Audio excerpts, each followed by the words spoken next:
ഇപ്പോൾ കുറേ കാലമായി കേരളത്തിൽ ഈ സോഷ്യൽ മീഡിയ ഉപയോഗിച്ച് എതിരാളികളെ വകവരുത്തുന്നതിന് വേണ്ടിയുള്ള എല്ലാ ശ്രമങ്ങളും നടക്കുകയാണ്. അതിൻ്റെ നേതൃത്വത്തിൽ പ്രവർത്തിക്കുന്ന ഒരാളാണ് ഈ രാഹുൽ മാങ്കൂട്ടം. അപ്പോൾ ഇത് കേരളത്തിലെ സമൂഹത്തിന് മുമ്പിലുള്ള ഒരു പ്രധാനപ്പെട്ട പ്രശ്നമാണിത്. കോൺഗ്രസ് കുറ്റവാളിയെ രക്ഷിക്കുന്ന നിലപാടാണ് കോൺഗ്രസ് നേതൃത്വം സ്വീകരിക്കുന്നത്. അവരുടെ നിലപാട് അവർ പുനഃപരിശോധിക്കണം. കോൺഗ്രസിൻ്റെ പ്രാഥമികാംഗത്വത്തിൽ നിന്ന് സസ്പെൻഡ് ചെയ്തായിട്ടാണ് ഇപ്പം വിവരം വന്നിട്ടുള്ളത്. അങ്ങനത്തെ ഒരാൾ കോൺഗ്രസിൻ്റെ പ്രതിനിധിയായിട്ട് നിയമസഭയിൽ തുടരാം. എന്താണ് അതിൻ്റെ അടിസ്ഥാനം? കോൺഗ്രസിൻ്റെ പ്രതിനിധിയായിട്ടാണല്ലോ രാഹുൽ മാങ്കൂട്ടം നിയമസഭയിൽ വരുന്നത്. അപ്പോൾ ഒരു ഭാഗത്ത് ഈ തെറ്റിനെതിരായിട്ടുള്ള നിലപാടെടുക്കുകയും എന്നാൽ ഇതിനോടുള്ള സമീപനത്തുകളിൽ ജനപ്രതിനിധി എന്നുള്ള നില എങ്ങനെയാക്കി തുടരാൻ കഴിയും?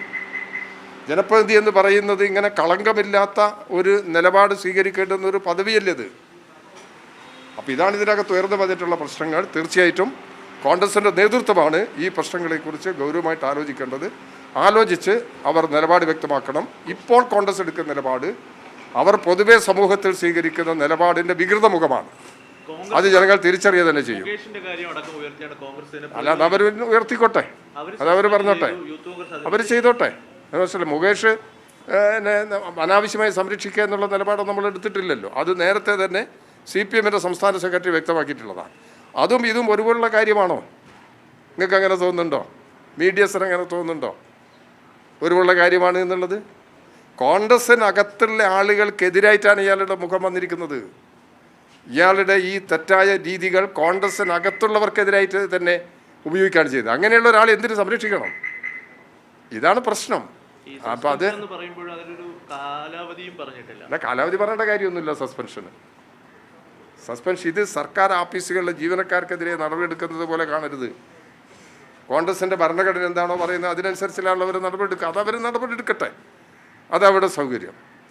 പ്രാഥമിക അംഗത്വത്തിൽ നിന്ന് സസ്പെൻഡ് ചെയ്ത് കഴിഞ്ഞാൽ പിന്നെ അയാൾ കോൺഗ്രസിൻ്റെ അംഗമല്ലല്ലോ. പിന്നെ അതെന്നുള്ള വിശദീകരിക്കണം. അല്ല, CPMൻ്റെ നിലപാട് പറഞ്ഞിട്ടുണ്ട്. ഒരു കാരണവശാലും അയാൾ അദ്ദേഹത്തിൻ്റെ സമീപനത്തെ അംഗീകരിക്കാൻ കഴിയുന്നതല്ല. അത് നേരത്തെ തന്നെ, അത് ഈ പ്രശ്നത്തിൽ മാത്രമല്ല, അദ്ദേഹം വടകര പാർലമെൻറ്റ് മണ്ഡലത്തിൽ ഷാഫിയെ ജയിപ്പിക്കുന്നതിന് വേണ്ടി എല്ലാ നികൃഷ്ടമായ നിലപാട് സ്വീകരിച്ചിട്ടുണ്ട്. അത് അവിടുത്തെ ജനങ്ങൾക്ക് അറിയാവുന്ന കാര്യമല്ലേ, കോൺഗ്രസിന് അറിയാവുന്ന കാര്യമല്ലേ. അപ്പോൾ അവർ എന്ത് വൃത്തികേട് കാണിച്ചു കഴിഞ്ഞാലും ഷാഫിയുടെ വിജയം എന്നുള്ളതാണുള്ളത്. ആ ഒരു പ്രദേശത്തിൻ്റെ പരമ്പരാഗതമായ രീതിയുണ്ട് തെരഞ്ഞെടുപ്പ് പ്രവർത്തനങ്ങളിലെല്ലാം.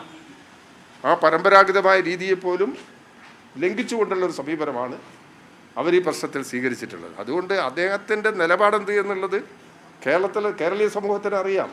ഇദ്ദേഹം സ്വീകരിക്കുന്ന ഇനി ഈ പ്രശ്നമുണ്ടായിട്ട് ഒരു മര്യാദയുടെ ഒരു ശബ്ദം നിങ്ങളാരെങ്കിലും കേട്ടിട്ടുണ്ടോ?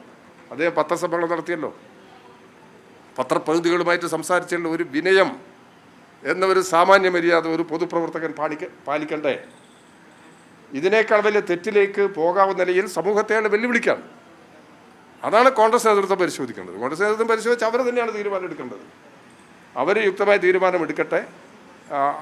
അവരുടെ തീരുമാനം എന്താണെന്ന് നോക്കിക്കൊണ്ട് മാത്രമേ നമുക്ക് ഈ കാര്യത്തിൽ അവരിപ്പോൾ ഇത് അവസാന നടപടിയല്ല എന്നൊക്കെ പറയുന്നുണ്ട്. അത് അവരുടെ നില അവർ വ്യക്തമാക്കട്ടെ, അതിനുശേഷം നമുക്ക് ആലോചിക്കാം. ഒരു പുഴുക്കുത്താണ് രാഷ്ട്രീയത്തിലെ കോൺഗ്രസിന്. ഈ പുഴുക്കുത്തുകളെയൊക്കെ രാഷ്ട്രീയ രംഗത്ത് നേരിടാൻ സാധിക്കും. പക്ഷെ കോൺഗ്രസ്സാണ് ഇത് പ്രധാനമായിട്ടും പരിശോധിക്കേണ്ടത്. കോൺഗ്രസ് ദേശീയ തലത്തിൽ ഇന്ത്യ സഖ്യത്തിന് നേതൃത്വം കൊടുക്കേണ്ട ഒരു പാർട്ടിയാണ് കോൺഗ്രസ്.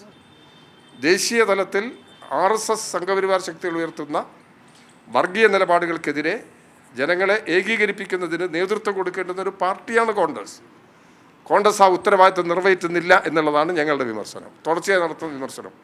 ഇപ്പോഴും ആ വിമർശനം ഞങ്ങൾ ഉയർത്തിപ്പിടിക്കുന്നത്. പക്ഷേ ഇപ്പോൾ ഈ കള്ള വോട്ടർമാരെ ചേർക്കുന്ന പ്രശ്നവുമായി ബന്ധപ്പെട്ടുകൊണ്ട് കോൺഗ്രസ് കുറച്ചുകൂടി ഉയർന്നൊരു നിലപാടിലേക്ക് എത്തിയിട്ടുണ്ട്. ആ നിലപാടിന് രാജ്യത്തിൻ്റെ ആകെ സ്വീകാര്യത ഉണ്ടല്ലോ. അപ്പോൾ അങ്ങനെയല്ലല്ലോ പ്രശ്നങ്ങളിൽ കോൺഗ്രസ്, പ്രത്യേകിച്ച് കേരളത്തിൻ്റെ പ്രശ്നങ്ങളിൽ അങ്ങനെയല്ലല്ലോ കോൺഗ്രസ് നിലപാടെടുക്കുന്നത്. അപ്പോൾ ഈ പ്രശ്നങ്ങളെല്ലാം ഉണ്ട്. അപ്പോൾ കോൺഗ്രസ് ഇന്ത്യ സഖ്യത്തിന് നേതൃത്വം എന്നുള്ള നിലയിൽ കുറച്ചുകൂടി ഉയർന്ന ദേശീയ തലത്തിൽ നേതൃത്വം കൊടുക്കേണ്ടുന്ന ഒരു പാർട്ടി എന്നുള്ള നിലയിൽ കുറച്ചുകൂടി ഉയർന്ന സമീപനം കോൺഗ്രസിൻ്റെ ഒരു പ്രധാനപ്പെട്ട ഘടകമാണ് കേരളത്തിലെ അവരുടെ പാർട്ടി ഘടകം. ആ കേരളത്തിൽ അത്തരം ഒരു സമീപനം അവർ സ്വീകരിക്കണം എന്നുള്ളതാണ് പൊതുവെ ഞങ്ങളൊക്കെ ഉയർത്തുന്ന അഭിപ്രായം.